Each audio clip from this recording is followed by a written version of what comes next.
فقد افترى إثما عظيما.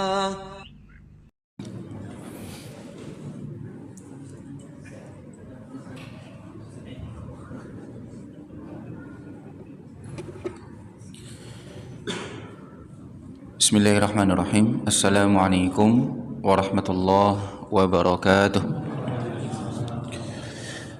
Alhamdulillah, salatu wassalamu ala rasulillah. Asyhadu an la ilaha illallah wa asyhadu anna muhammadar rasulullah. Amma ba'd. Ikhwati fillah rahimani wa rahimakumullah. Pada kesempatan hari ini insyaallah kita akan melanjutkan pembacaan hadis-hadis Umdatul Ahkam. Insyaallah hari ini kita membahas tentang azan dan iqamah. Kita bacakan hadis-hadis Nabi Shallallahu Alaihi Wasallam yang sahih berkaitan beberapa hukum azan dan juga iqamah. Yang pertama mungkin perlu diketahui bahwasanya azan ini adalah salah satu syariat Allah Subhanahu Wa Taala yang begitu istimewa. Azan itu sendiri secara bahasa artinya i'lam, ya, artinya i'lam, a'lama yu'limu i'laman, artinya memberitahu, mengumumkan. Allah Subhanahu wa taala berfirman dalam surat At-Taubah, wa adzanum minallahi wa rasulih, dan izin, pengumuman dari Allah Subhanahu wa taala dan rasulnya terhadap syariat Allah Subhanahu wa taala. Kalau tidak salah membahas tentang perang ayat ini. Izin dari Allah untuk berperang. Ya, setelah sebelumnya belum diizinkan oleh Allah. Karena memang melihat kondisi kaum muslimin pada waktu itu. Nah, di surat At-Taubah ini Allah berfirman, wa adzanum minallahi wa rasulih. Secara syar'i azan artinya adalah al-i'lam bidukhuli waqti as-salati al-mafrudati bi alfazin makhsusah, memberitahu tentang masuknya waktu salat wajib, waktu salat faridah, dengan lafaz-lafaz tertentu. Jadi memang tujuan utamanya azan adalah memberitahu bahwa salat sudah masuk waktunya. Salat sudah masuk waktunya. Kayak ini satu hal yang sering kami ingatkan, bahwa sebaiknya apapun kegiatannya, azan lebih baik tidak ditunda. Ya, kalau sudah masuk waktu sholat langsung dikumandangkan azan. Ya, baik itu kajian atau mungkin acara yang lain. Kalau qomatnya silahkan bebas, disepakati sesuai diinginkan oleh imam dan juga jamaahnya, ya. Tapi kalau azannya lebih baik tetap di awal waktu, ya, karena memang azan artinya adalah memberitahu masuknya waktu sholat.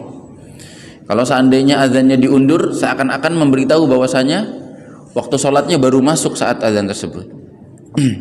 Ya, makanya dalam kajian kami lebih memilih untuk ketika sudah masuk waktu sholat, azan dulu.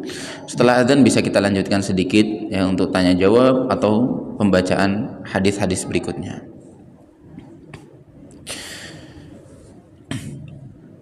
Sedikit bercerita tentang awal syariatnya azan. Jadi di antara syariat-syariat Allah Subhanahu wa taala, azan ini sedikit berbeda.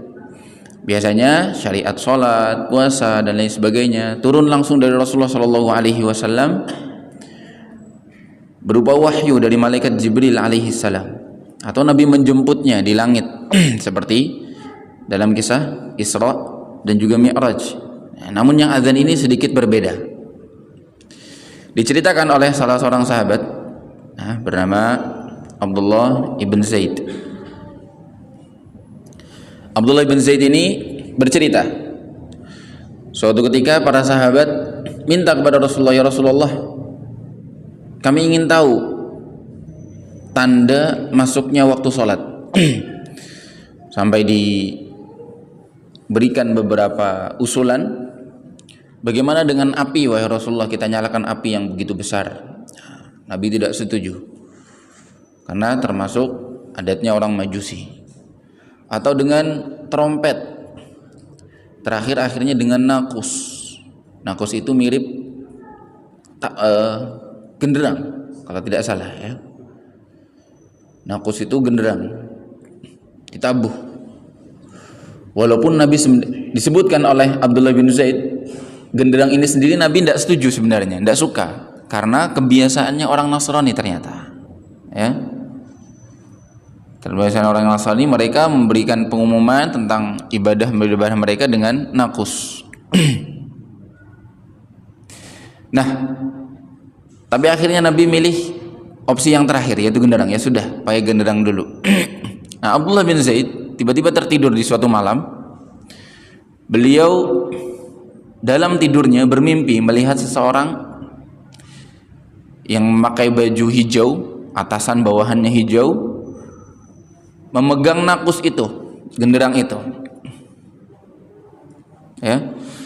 Kemudian Abdullah bin Zaid berkata kepada laki-laki tadi, "Ana pengen beli genderang itu."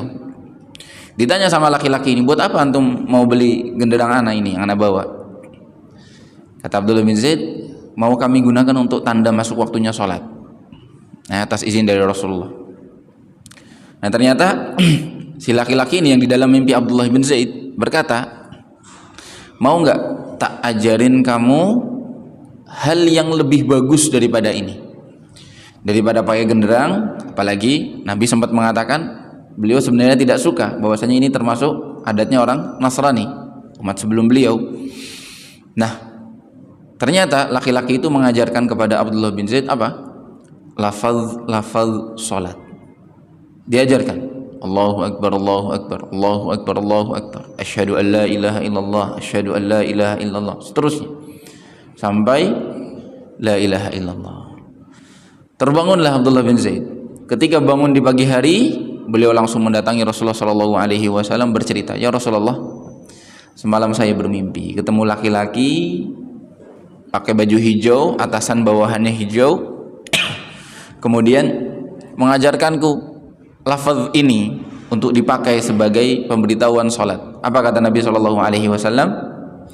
"Innaha la ru'ya haqqun insyaallah." Subhanallah. Nabi mengikrarkan, menyetujui, sampai beliau mengatakan sesungguhnya mimpi ini adalah mimpi yang hak insyaallah, mimpi yang benar dari Allah subhanahu wa ta'ala.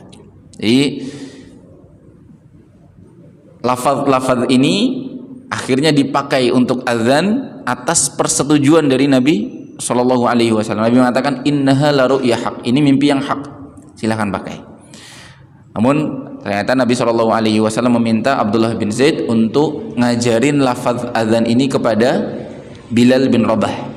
Kata beliau, karena sesungguhnya Bilal itu suaranya lebih anda sautan, lebih keras dan lebih merdu, ya. Maka akhirnya Abdullah bin Zaid ajarkan lafaz azan ini kepada Bilal, dan Bilal lah yang menjadi muadzin pertama bagi Rasulullah Shallallahu Alaihi Wasallam. Ya. Ini juga disunahkan ketika kita mengumandang azan, ya, suaranya lantang, nyaring, dan juga ya, bisa memperdengarkan suara ini kepada orang-orang yang jauh untuk bisa mengetahui waktu sholat ini. Setelah Bilal azan menggunakan lafaz-lafaz ini, Umar bin Khattab radhiyallahu taala anhu mendengar, dan beliau mendengar dari kejauhan. Beliau langsung bergegas menghampiri Rasulullah Shallallahu Alaihi Wasallam dan berkata, "Ya Rasulullah, sesungguhnya aku bermimpi juga hal yang sama, lafaz-lafaz seperti ini." Maka Rasulullah Shallallahu Alaihi Wasallam tambah senang lagi. Bukan cuma Abdullah bin Zaid seorang, tetapi ada sahabat yang lain, yaitu Umar bin Khattab radhiyallahu taala anhu bermimpi juga. Sampai Nabi mengatakan, "Falillahil hamd, alhamdulillah." Segala puji bagi Allah, ya, tambah teteg lagi kita pakai lafaz ini untuk memberitahu tentang masuknya waktu sholat. Ada beberapa pertanyaan dari beberapa kaum muslimin bingung, ini sebenarnya azan itu wahyu dari Allah kepada Rasulullah atau usulan para sahabat, ya, atau usulan para sahabat. Secara ringkas bisa dikatakan bahwasanya azan ini adalah wahyu dari Allah Subhanahu wa taala. Sunnahnya Rasulullah sallallahu alaihi wasallam. Kenapa? Karena maknanya sunnah Rasulullah adalah ma udhifa ila nabi sallallahu alaihi wasallam min qaulin au fi'lin au taqdir. Di antara definisi sunnah itu ucapan Nabi, perbuatan Nabi, atau yang terakhir persetujuannya Nabi sallallahu alaihi wasallam. Nah, ini lafaz adzan ini tidak akan menjadi adzan, tidak akan dipakai di dalam syariat Islam kecuali setelah Nabi Shallallahu Alaihi Wasallam setuju. Innaha la ru'ya haq.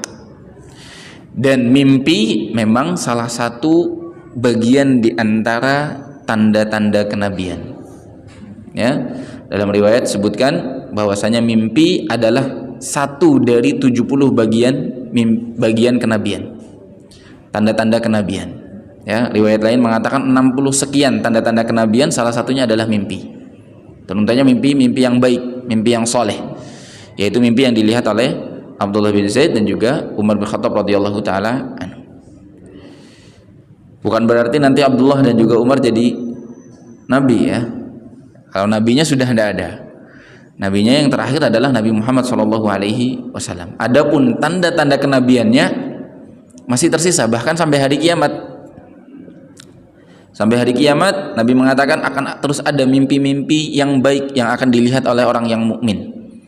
Nah, ru'yal mukmin as-salihah, seorang mukmin yang melihat mimpinya baik kemudian jadi kenyataan, itu adalah tanda-tanda kenabian, tapi bukan berarti dia menjadi nabi. Dan memang mimpi sebenarnya tidak bisa dijadikan landasan hukum kecuali ada dalil.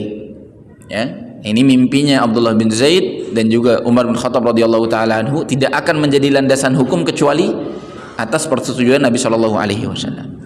Adapun mimpi kita, karena Nabi sudah tidak ada, Al-Qur'an sudah selesai, maka tidak bisa dijadikan landasan hukum. Hanya bisa dijadikan tanda-tanda kebaikan.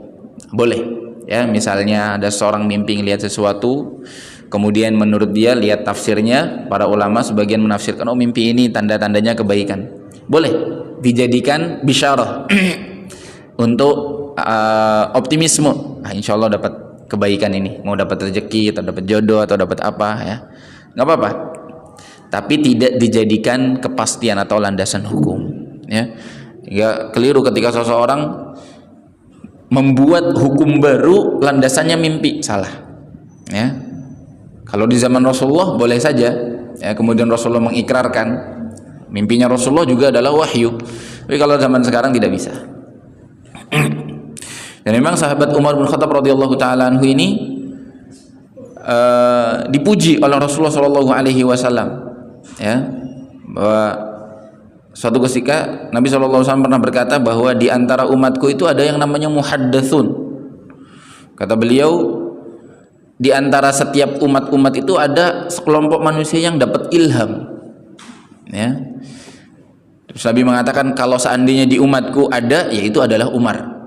Umar ini termasuk orang-orang yang dapat ilham dari Allah Subhanahu wa taala. Seringkali kejadian kalau teman-teman membaca sirah, kajian sirah nabawiyah, banyak sekali usulannya Umar itu malah lebih disetujui Allah daripada yang lainnya. Ketika Rasulullah Shallallahu Alaihi Wasallam bermusyawarah dengan sahabat-sahabatnya, sebagian ngusulin A, sebagian ngusulin B, ternyata ayat Al-Quran turun menyetujui usulannya Umar bin Khattab radhiyallahu taala anhu. Baik, kemudian keutamaan azan. Nah, ini kita baca secara cepat ya, karena hadisnya cukup banyak. Memberikan kita motivasi agar kita bersemangat untuk azan, atau kalau tidak kebagian azan, kebagian menjawab azan. Hadis yang pertama, azan itu pahalanya besar sekali. Nabi SAW bersabda, "Lau ya'lamun nas ma fin nida was-saffil awwal, thumma lam yajidu illa ayastahimu alaih, lastahamu, walau ya'lamuna ma fit tahjir, lastabaqu ilaih, walau ya'lamuna ma fil atamati was-subh, la atauhuma walau habwa." Kata Nabi SAW, seandainya orang tahu kebaikan, keistimewaan yang ada di dalam azan dan juga sholat di shaf pertama.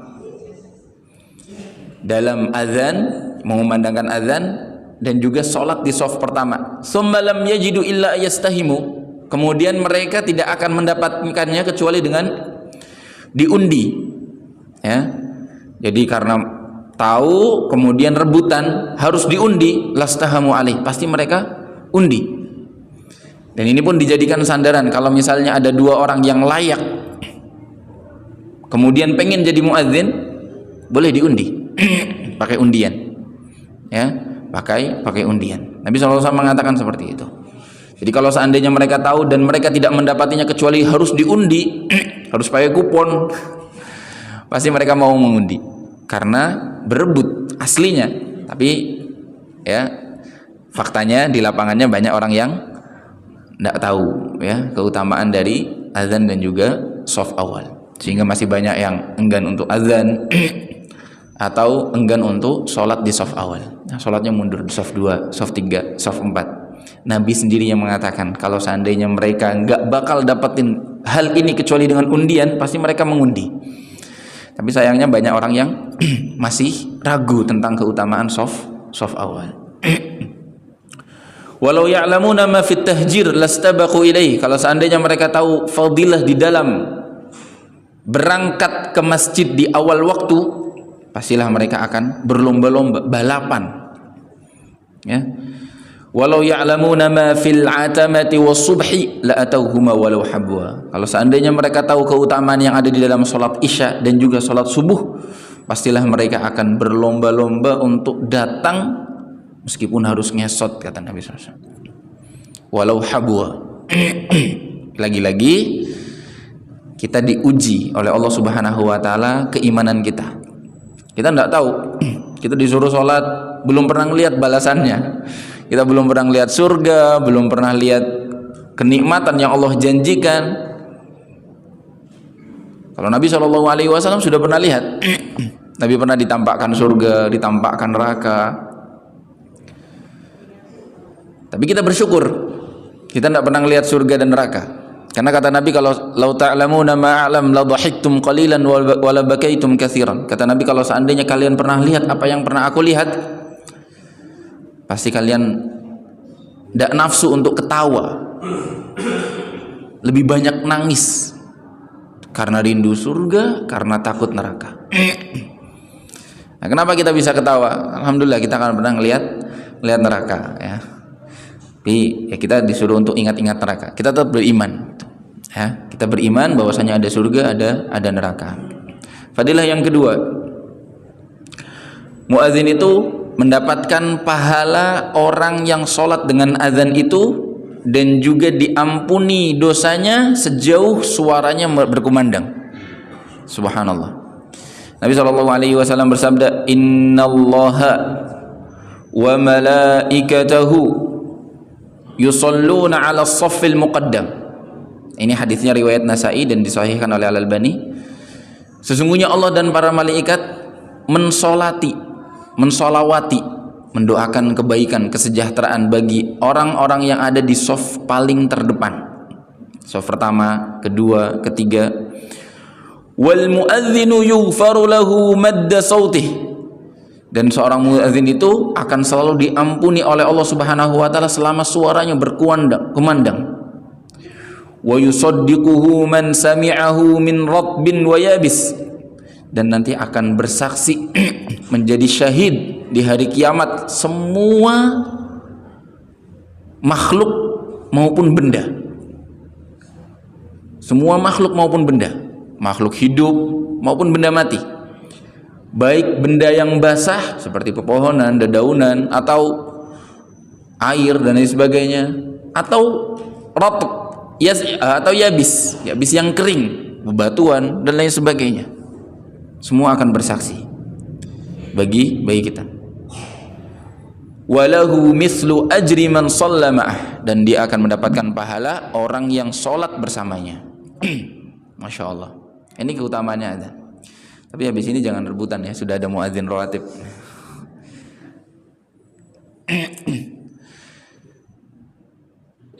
Berikutnya, muadzin itu nanti lehernya paling panjang di hari kiamat.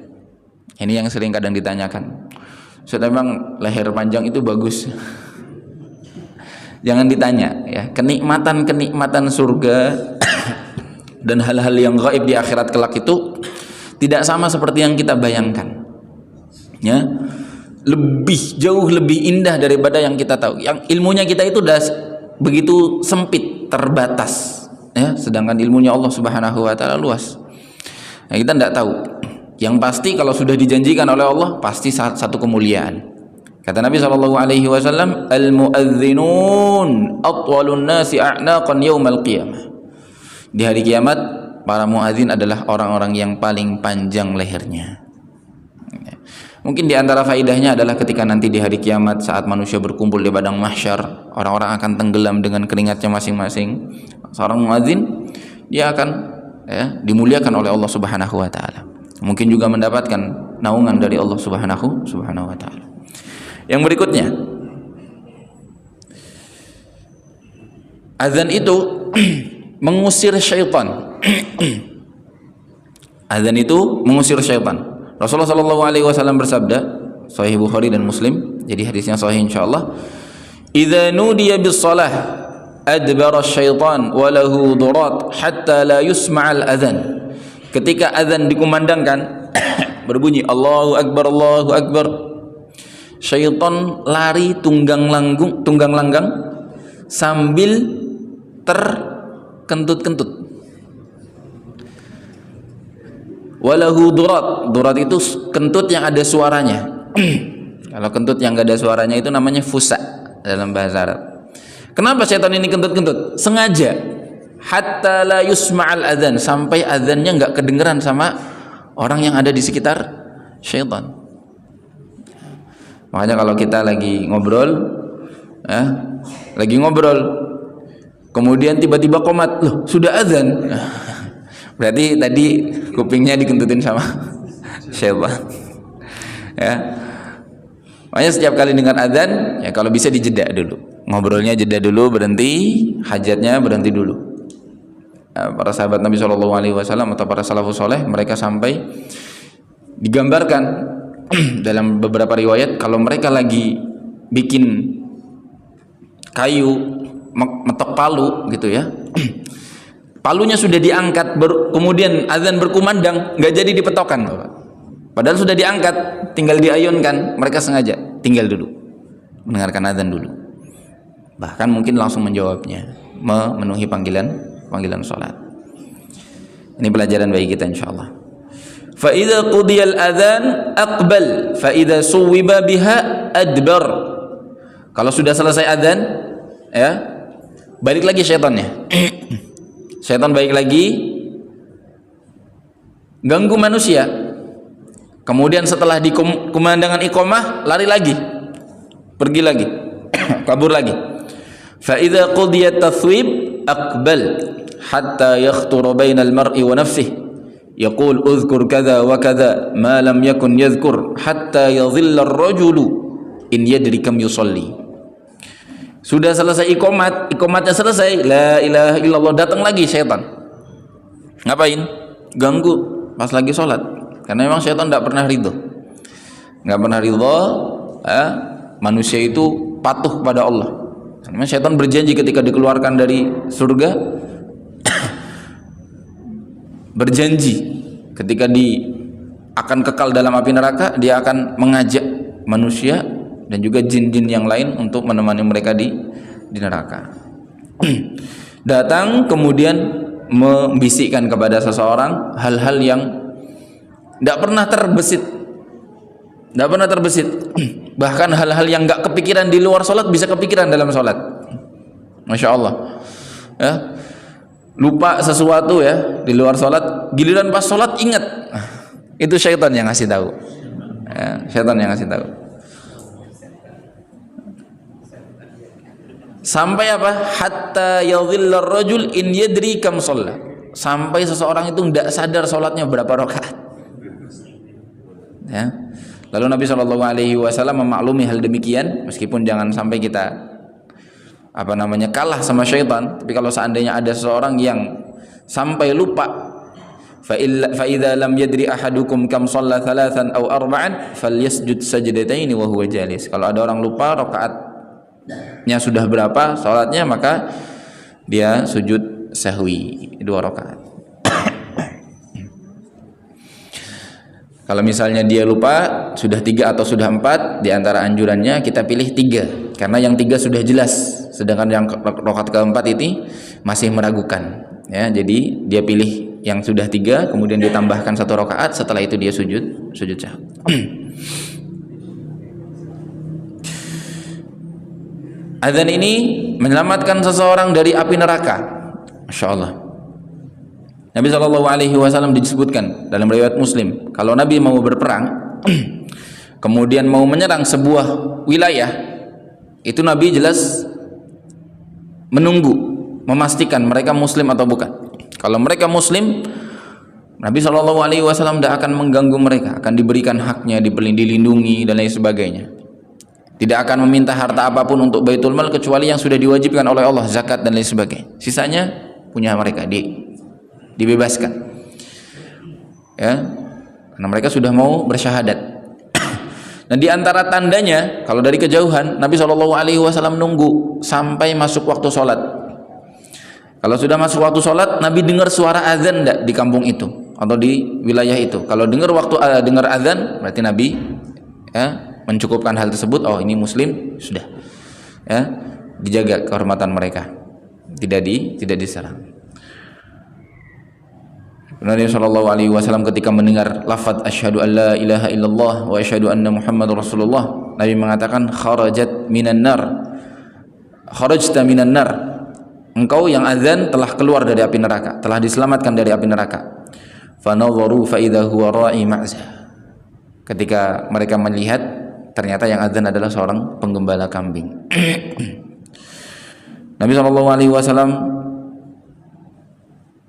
pernah bersabda, riwayat Ibnu Majah dan disahihkan oleh Al-Albani, man adzana thintai asyrata sanah wajabat lahul jannah. Siapa yang sudah berkumandang atau mengumandangkan azan selama 12 tahun, dia insyaallah dijamin masuk surga. Subhanallah. Wa kutiba lahu bi ta'dzinihi fi kulli yawmin 60 hasanah. Dengan setiap azannya setiap hari dicatat 60 kali kebaikan. Wa likulli iqamatin 30 hasanah. Setiap iqamah dicatat 30 kali kebaikan. Subhanallah.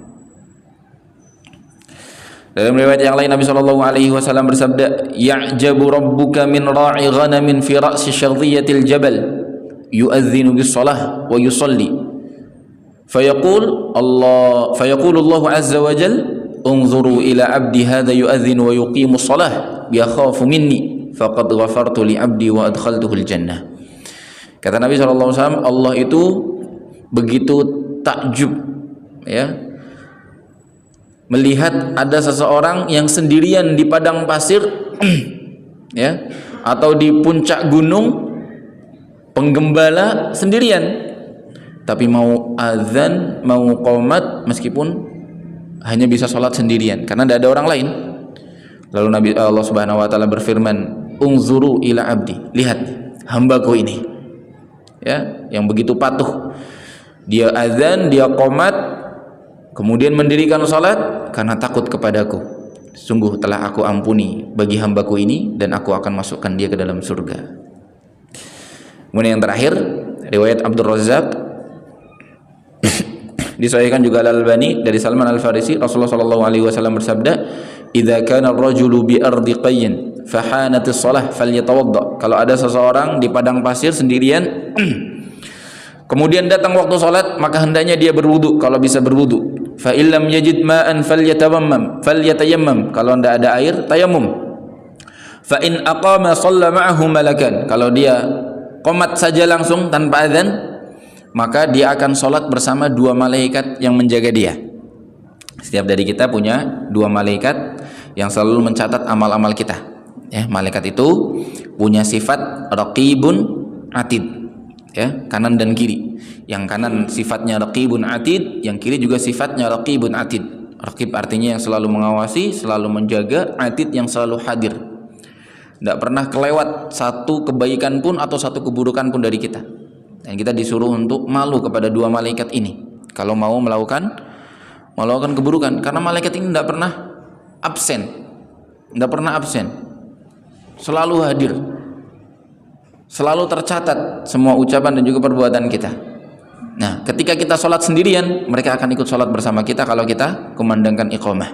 Wa in adzana wa aqama shalla khalfahu min junudillah ma la yara tarafah. Tapi kalau dia mau tambahkan azan dulu kemudian qomat sholat, maka yang jadi makmum bukan hanya dua malaikat, tapi malaikat min junudillah, tentara-tentara Allah, ma la yura tarafah, yang mana dia tidak tahu ujungnya sampai mana, saking banyaknya malaikat. Meskipun kita nggak ngelihat, ya. Nggak ngelihat, tapi Allah menjanjikan akan ada malaikat yang menjadi makmum. Subhanallah, ya. Kebayang enggak Pak ngimamin malaikat? Nah. Maka ikhwati fillah rahimani wa rahimakumullah, ini adalah, ya, keutamaan-keutamaan yang ada di dalam syariat azan. Kemudian selanjutnya terkait makna azan, ya. Bahwasanya saat kita mendengar azan bukan hanya sekedar sebuah suara yang cukup kita dengar saja, ya. Kita disuruh untuk merenungi dan mentadabburi makna azan itu, kemudian menjawabnya, kemudian menjawabnya. Azan itu masya Allah, lafadznya indah sekali, sampai-sampai tidak jarang kita dengar ada orang non muslim masuk Islam karena tertarik dengan suara azan. Nah, silakan ya teman-teman, insya Allah banyak baca berita orang tertarik Islam karena dengar suara azan. Dia lagi traveling mungkin, melancong ke negara muslim, dengar suara azan bersaut-sautan. Masya Allah. Nah, dia tertarik mempelajari Islam, kemudian masuk Islam. Karena memang azan ini satu suara yang begitu indah sekali. Lebih indah lagi kalau kita tahu maknanya. Dari mulai Allahu Akbar, Allahu Akbar. Nah, ini menunjukkan ta'zim kepada Allah Subhanahu wa taala. Diingatkan bahwa Allah adalah zat yang paling besar, kuasanya paling tinggi. Tidak ada zat satupun di dunia ini yang lebih besar dari Allah Subhanahu wa taala. Tidak ada makhluk yang lebih besar dari Allah Subhanahu wa taala, karena semuanya adalah ciptaan Allah. Allah lebih besar dari apapun di dunia ini. Termasuk lebih besar daripada pekerjaan kita. Jadi kalau dipanggil Allahu Akbar sebenarnya ada makna. Ya, ada makna ngasih tahu kepada orang yang dengar, wahai engkau seorang yang mukmin, yang muslim, Allah itu lebih besar daripada pekerjaanmu, ya, maka dahulukan Allah. Allah lebih besar daripada masalahmu, hutangmu, ujianmu, maka penuhi panggilan Allah subhanahu wa ta'ala. Asyhadu an la ilaha illallah, lafaz tauhid, mengesahkan Allah Subhanahu wa taala, ibadah yang paling agung, ikhlas. Ketika kita memurnikan akidah kita, memurnikan tauhid kita, ibadah kita untuk Allah Subhanahu wa taala. Syahadu anna Muhammad Rasulullah, bersaksi bahwasanya Muhammad adalah utusan Allah. Kemudian hayya 'alas shalah, hayya 'alal falah. Salah satu panggilan, mari menuju salat, datang ke masjid. Yang wajib sholat jamaah datang ke masjid. Hayya 'alal falah, mengingatkan bahwasanya sholat itu memberikan kemenangan, keselamatan, keberuntungan. Artinya kalau yang tidak sholat, yang tidak menang, tidak beruntung, tidak selamat. Ya, mereka yang tidak mendatangi panggilan azan ini, ya, dia tidak mendapatkan al-falah. Yang mau dapat al-falah, penuhi panggilan azan ini. Ya, kemudian Allahu Akbar, la ilaha illallah. Masya Allah. Kita bacakan hadis yang ada di kitab Umdatul Ahkam. Pertama, Anas bin Malik radhiyallahu anhu qala umira Bilal an yashfa'a al-adhan wa yutira al-iqamah, rawahu al-Bukhari wa Muslim. Anas bin Malik radhiyallahu taala anhu bercerita, Bilal diperintahkan untuk mendabelkan azan dan menunggalkan iqamah.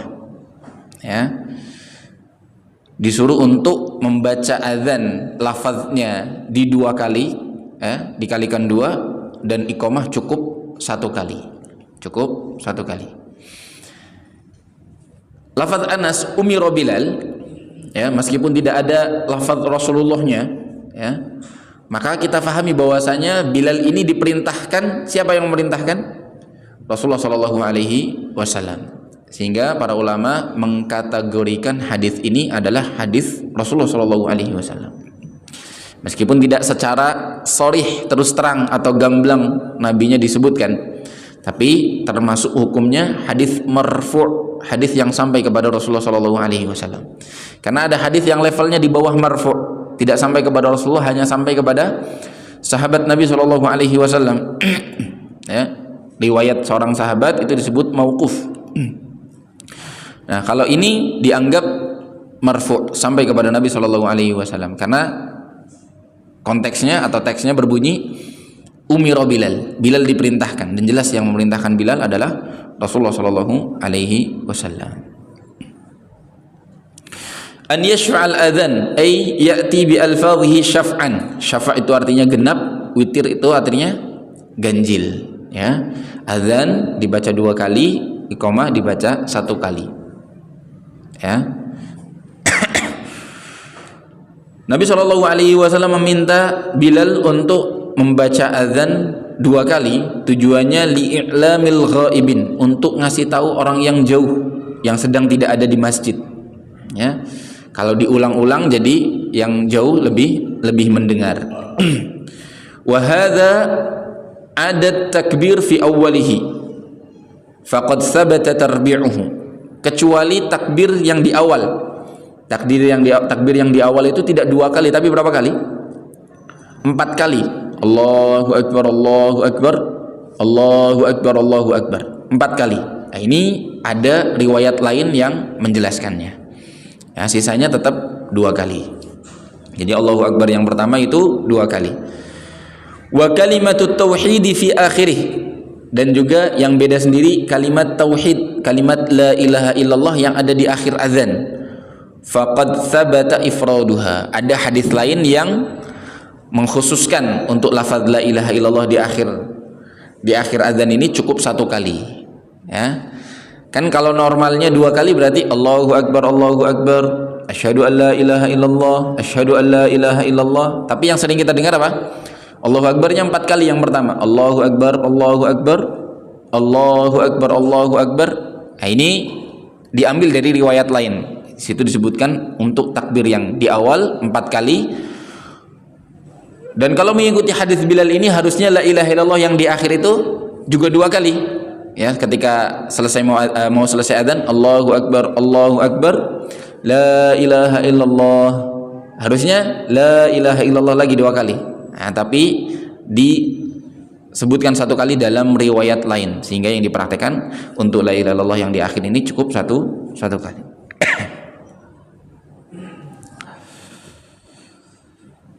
Nah, ikhwati fillah rahimani wa rahimakumullah, para ulama khilaf tentang hukum azan dan iqamah ini. Ya, hukum azan dan iqamah ini khilaf. Apakah wajib? Kemudian wajibnya bagaimana? Apakah sebatas sunnah? Maka Imam Ahmad dan sebagian Malikiyah dan juga Syafi'iyah, kemudian Imam Atha menyebutkan bahwasanya azan hukumnya wajib alal kifayah atau fardu kifayah. Artinya wajib bagi sebagian orang. Kalau sudah ditunaikan oleh sebagian kaum muslimin dalam jumlah yang cukup, maka yang lainnya tidak perlu azan lagi. Adapun ya sebagian mazhab yang lain di antaranya adalah Hanafiyah dan juga Syafi'iyah mengatakan hukumnya sunnah. Hukumnya sunnah. Sunnahnya pun sunnah alal kifayah. Sebagian ada yang mengistilahkannya seperti itu. Jadi azan dan iqamah itu hukumnya sebatas sunnah menurut 2 mazhab ini. Namun jelas ya yang zahir dan yang kuat insyaallah pendapat jumhur yang mengatakan bahwasanya azan dan iqamah hukumnya wajib, meskipun wajibnya juga tidak untuk semua orang, karena tidak mungkin ya semua yang sholat azan. Yang azan cukup satu orang dalam satu masjid. Wajib alal kifayah atau fardu kifayah. Nah, ikhwati fillah rahimani wa rahimakumullah. Di antara faedah yang bisa diambil dari hadis ini adalah wujubul adzan wal iqamah. Wajibnya azan dan iqamah bagi jumlah yang cukup atau diwakili jumlah yang cukup. Akhdhan min sighatil amri shadiri minan nabiy sallallahu alaihi wasallam, karena memang kebanyakan riwayat-riwayat dari Nabi bunyinya adalah perintah. Umiro Bilal diperintahkan, ya. Kemudian Nabi nyuruh Bilal juga untuk azan, Abdullah bin Ummi Maktum untuk azan. Perintah-perintah ini menunjukkan hukumnya wajib. Karena hukum asal setiap perintah adalah wajib sampai datang dalil yang lain yang mengalihkannya kepada sunnah. Ya, mengalihkannya kepada sunnah. Contoh, Nabi SAW memerintahkan sholat witir. Ya, sebagian ulama ada yang mengatakan berarti kalau perintah wajib. Namun ada dalil yang lain yang mengatakan bahwasanya sholat wajib bagi seorang muslim hanya 5 waktu saja. Artinya selain 5 waktu hukumnya tidak wajib. Artinya perintah untuk sholat witir tidak sampai wajib, hanya sebatas sunnah, meskipun sunnahnya juga cukup ditekankan, sunnah muakkadah. Ya. Tapi yang perlu kita tahu, ya, kaidah dalam usul fikih, setiap perintah asalnya adalah, ya, kita simpulkan di awal hukumnya wajib, ya, sampai ada dalil lain yang bisa memalingkannya dari wajib ke sunnah atau hukum yang lain. Yang kedua, istihbab syaf'il adzan wa itaril iqamah. Disunahkannya mengucapkan azan 2 kali dan mengucapkan iqamah 1 kali lafaz-lafaznya.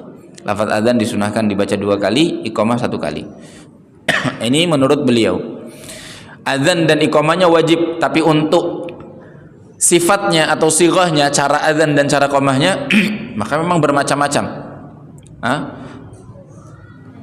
Kalau teman-teman tahu, azan itu ada 3 riwayat, ya, ada 3 riwayat. Yang pertama riwayat Abdullah bin Zaid, ya, itu yang sering kita dengar. Azan yang sering kita dengar ini yang dipilih oleh Imam Ahmad, Imam Abu Dawud, Ibnu Majah, dan juga imam-imam yang lain masyhur. Jumhur ulama memakai azan ini. Itu azannya Abdullah bin Zaid. Riwayatnya Abdullah bin Zaid. Ada azan riwayatnya Abi Mahzurah, ya. Ini diambil dan dipilih oleh mazhab Maliki.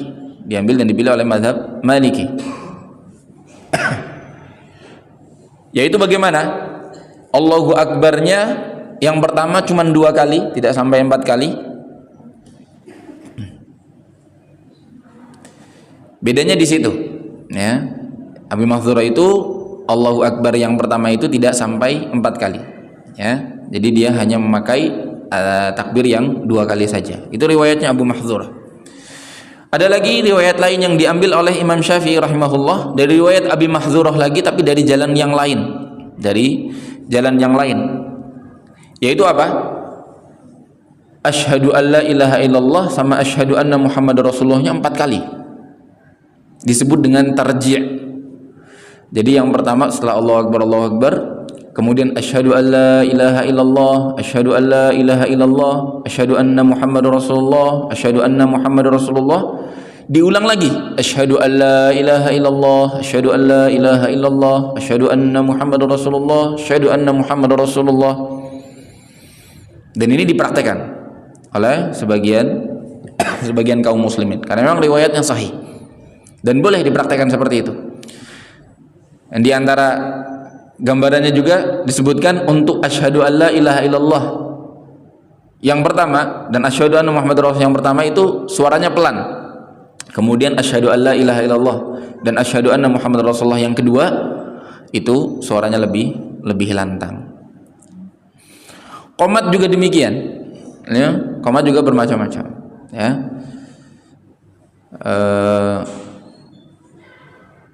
Ada yang qomatnya di beberapa lafaz diucapkan 2 kali, tidak hanya 1 kali, ya. Seperti asyhadu an la ilaha illallahnya atau lafaz-lafaz yang lainnya. Ini kalau memang riwayatnya ada, maka kita tidak perlu kaget, Ya, tidak perlu kaget. Ini membuktikan atau memberikan kesimpulan bahwa hal yang seperti ini boleh-boleh saja. Ya, silahkan menurut keyakinan masing-masing, sunnahnya mau yang dipraktekkan yang riwayat mana.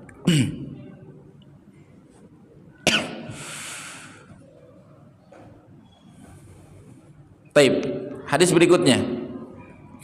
An Abi Juhayfah Wahb bin Abdullah As-Suwa'i قال أتيت النبي صلى الله عليه وسلم وهو في قبة له حمراء من أدم قال فخرج بلال بوضوء فمن ناضح ونائل فخرج النبي صلى الله عليه وسلم وعليه حلة حمراء كأني أنظر إلى بياض ساقيه قال فتوضأ وأذن بلال فقال فجعلت أتتبع فاه ها هنا وها هنا يقول يمينا وشمالا حي على الصلاة حي على الفلاح ثم ركزت له عنزة فتقدم وصلى الظهر ركعتين ثم لم يزل يصلي ركعتين حتى رجع إلى المدينة. Hadis yang berikutnya ini hadis yang ke-62 atau yang kedua dalam bab adzan, riwayat Bukhari dan Muslim juga. Abu Juhayfah Wahab bin Abdullah As-Suwa'i bercerita, aku pernah mendatangi Rasulullah sallallahu alaihi wasallam dan beliau berada di sebuah kubah yang berwarna merah dari adam, kulit. Kubah di sini maksudnya adalah tenda. Ya, Nabi sallallahu alaihi wasallam berkemah, lagi safar berarti, tidak di Madinah. Sedang di tenda yang berwarna merah yang terbuat dari kulit. Fa kharaja Bilalun biwudu. Kemudian Bilal keluar dari tendanya Rasulullah sallallahu alaihi wasallam membawa wudu. Wudu itu kalau disebut pakai fathah maksudnya adalah media untuk berwudu. Airnya. Ya, air untuk berwudu. Kalau praktek berwudu bahasa Arabnya pakai dhammah, wudu.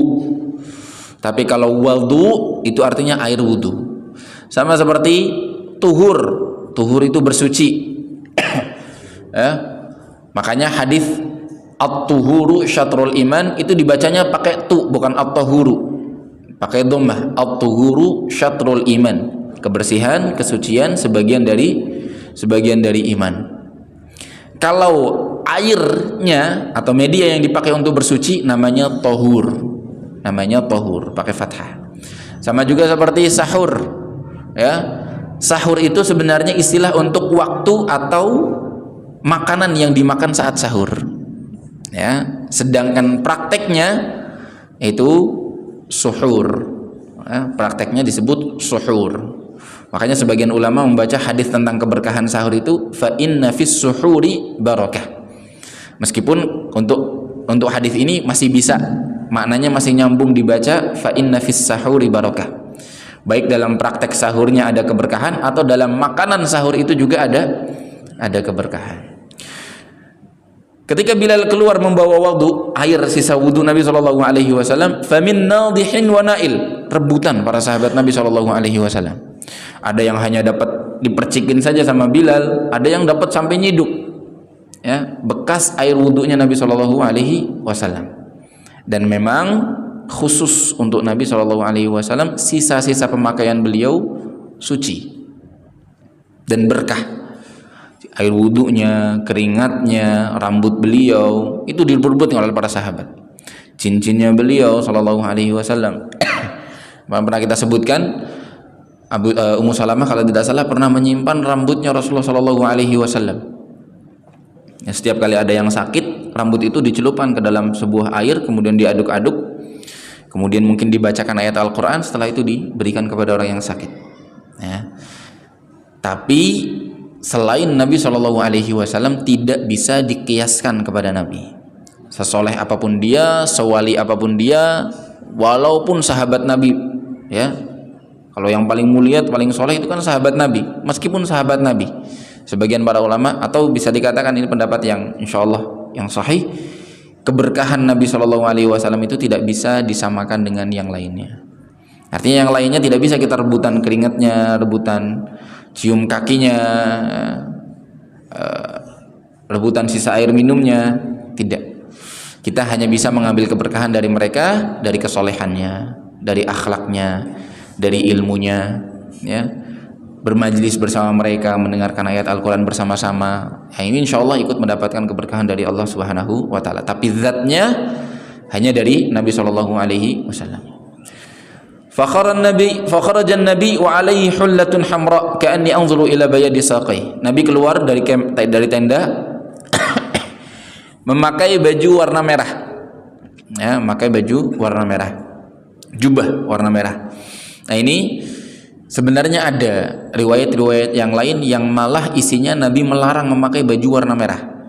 Ya, kemudian dicoba disimpulkan oleh Ibnu Hajar Al-Asqalani bahwa yang dilarang adalah pakaian yang warna merah full, murni merah, tidak ada campuran warna yang lainnya. Seorang pakai pecinya merah full, bajunya merah full, celananya atau sarungnya merah full, tidak boleh. Sedangkan yang dipakai oleh Nabi Shallallahu Alaihi Wasallam itu ada campuran warna hitam-hitamnya, jadi merah dan hitam. Disebut merah di sini dalam riwayat karena memang yang dominan merah, yang dominan adalah warna merah. Qal fatawadda'a wa adzana Bilal, maka setelah itu Bilal berwudu kemudian azan. Faja'altu atatabba'u fahu hahuna wa hahuna yaqulu yaminan wa shimalan hayya 'ala shalah hayya 'alal falah.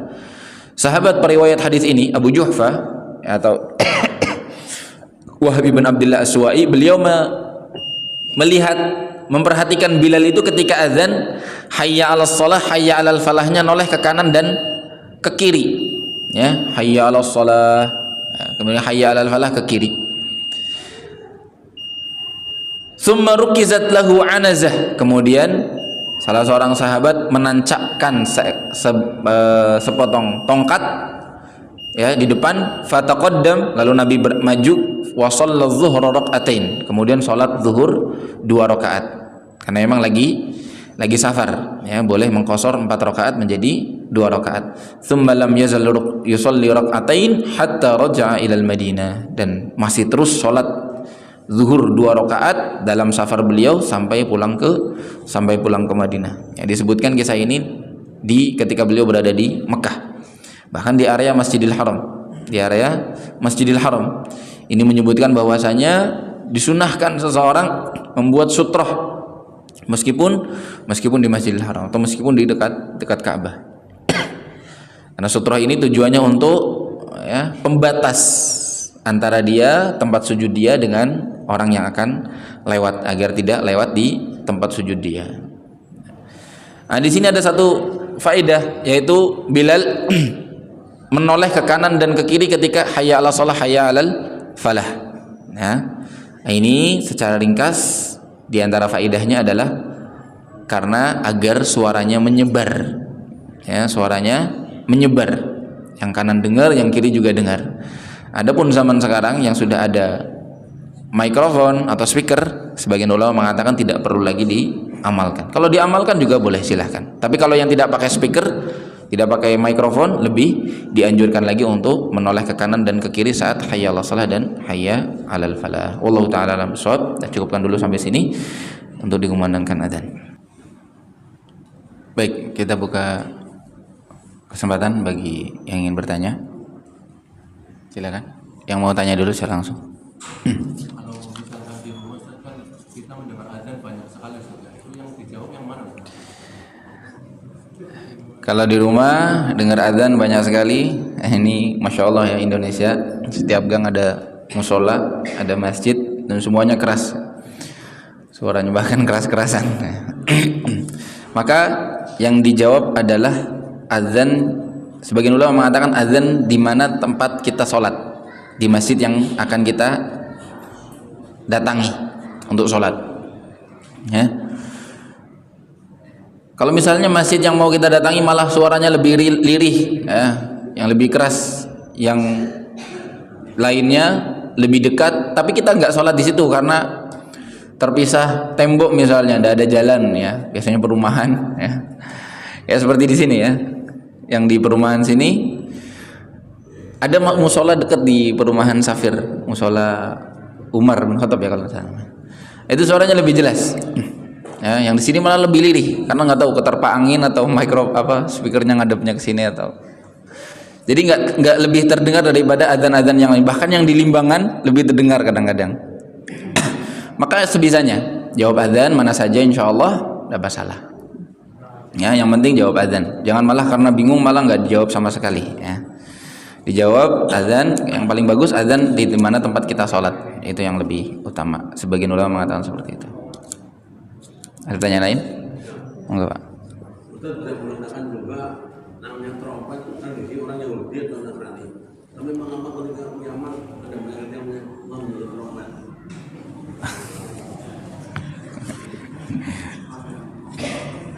Tanyanya susah sekali, Pak.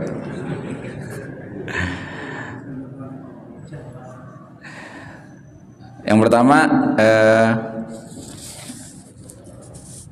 semua yang dari Allah itu tidak pantas ditanyakan, ya. Kalau Allah yang menjelaskan, Rasul yang menjelaskan, itu berarti wahyu, ya. Kalau yang dari Allah, kita tidak layak bertanya sebenarnya.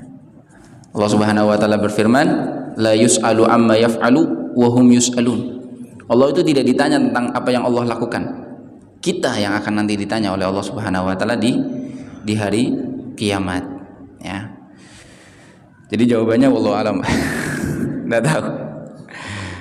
Allah sudah memutuskan nanti di antara tanda hari kiamat adalah nakus, ya. Nakus itu tadi kita artikan genderang, ya. Itu bisa diartikan bel, gong atau lonceng. Nakus, ya. Kemudian kok di hari kiamat ada trompet?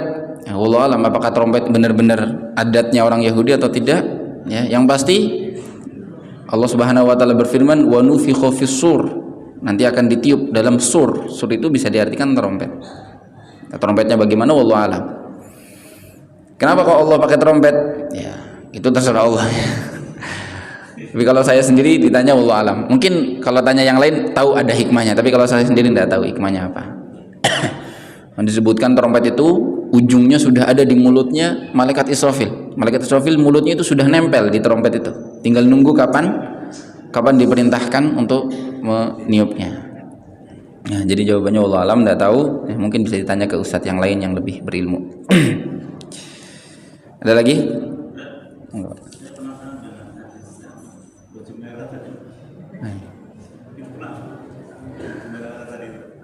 Lagi-lagi ya soal hikmah, ya. Ini hikmah perlu ilmu yang tinggi bisa tahu. Saya sendiri belum membaca hikmahnya apa, kenapa dilarang dilarang pakai baju merah. Ya mungkin baju merah ini termasuk terlalu ngejreng, ya, dan ada rasa-rasa sombong mungkin, ya, di dalamnya. Kalau orang pakai baju merah terlalu ngejreng. Apalagi yang merah full tadi, yang dilarang adalah merah full, tidak ada warna yang lain. Yang dipakai oleh Nabi ini merah ada campurannya yang lain, ya. Memang Nabi Shallallahu Alaihi Wasallam suka pakai baju yang bagus, ya, suka pakai baju yang bagus. Tapi kalau ditanya hikmahnya, Allah alam. Ya tadi khawatirnya mungkin sombong, ya, atau terlalu bikin ujub, berbangga diri, ya. Berbangga diri itu kan tidak boleh, ya, tertipu, GR, ya, itu tidak boleh hukumnya. Malah nanti merendahkan orang lain. Wallahu a'lam bishawab. Nanti barangkali kesempatan lain bisa dijawab. Bagaimana hukumnya azan yang dikumandangkan pada bayi yang baru lahir, mayit, ya, mau berangkat umroh atau haji, pindahan rumah? Nah, tahu ini mungkin mengambil fadilah bahwa azan itu bisa mengusir setan gitu, ya. Pindahan rumah dikumandangkan azan.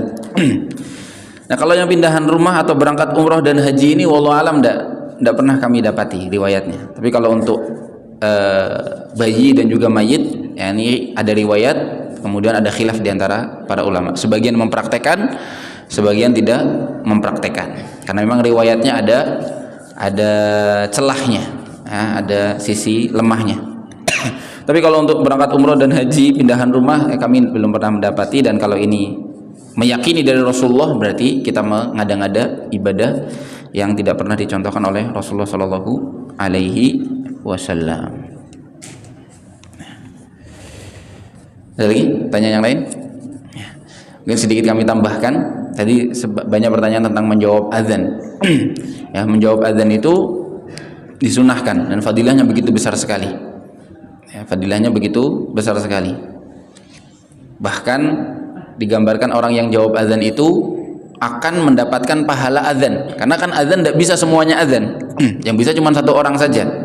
Maka yang lain Nabi SAW kasih kesempatan biar dapat pahala adzan, fadilah-fadilah adzan yang tadi kita sebutkan, ya tadi dengan cara menjawab adzan. Kemudian setelahnya bersolawat, setelahnya membaca Allahumma rabb hadhihi ad-da'wati tammah.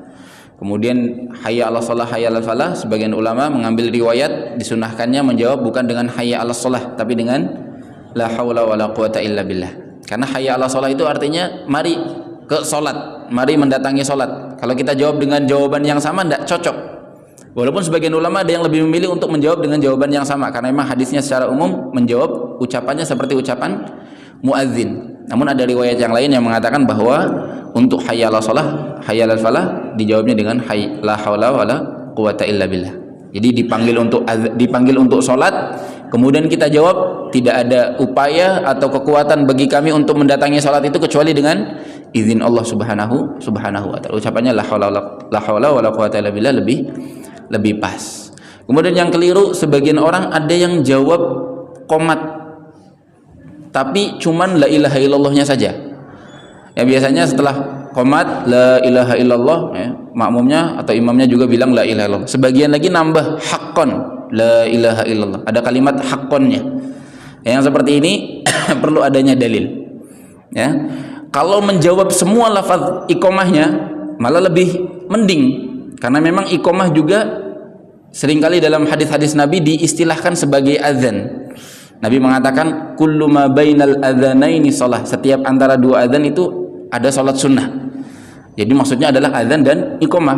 Jadi sebagian ulama membolehkan iqamah dijawab juga, tapi semuanya, bukan hanya la ilaha illallahnya saja. Kalau la ilaha illallahnya saja tidak ada dalilnya atau tidak ada contohnya dari Nabi SAW, apalagi ditambahkan haqqan la ilaha illallah. Meskipun maknanya benar, haqqan itu artinya hak, ya, bahwa semua yang diucapkan dalam iqamah itu adalah hak.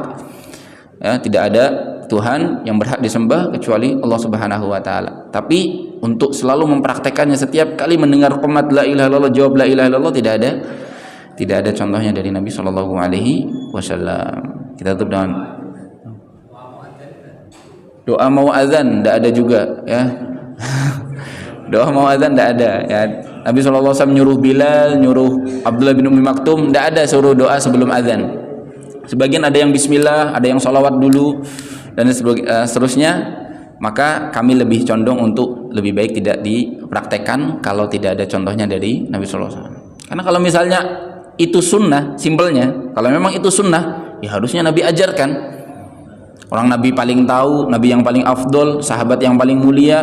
Kalau memang itu baik, harusnya mereka yang paling pertama mempraktekannya. Buktinya tidak dipraktekkan, maka kita contoh mereka, berarti yang paling afdol tidak perlu dipraktekkan yang tidak ada contohnya dari Nabi Shallallahu Alaihi Wasallam. Kita tutup dengan doa kafaratul majlis. Subhanakallahumma bihamdik, asyhadu an la ilaha illa anta, astaghfiruka wa atubu ilaik. Assalamualaikum warahmatullahi wabarakatuh. فقد افترى إثما عظيما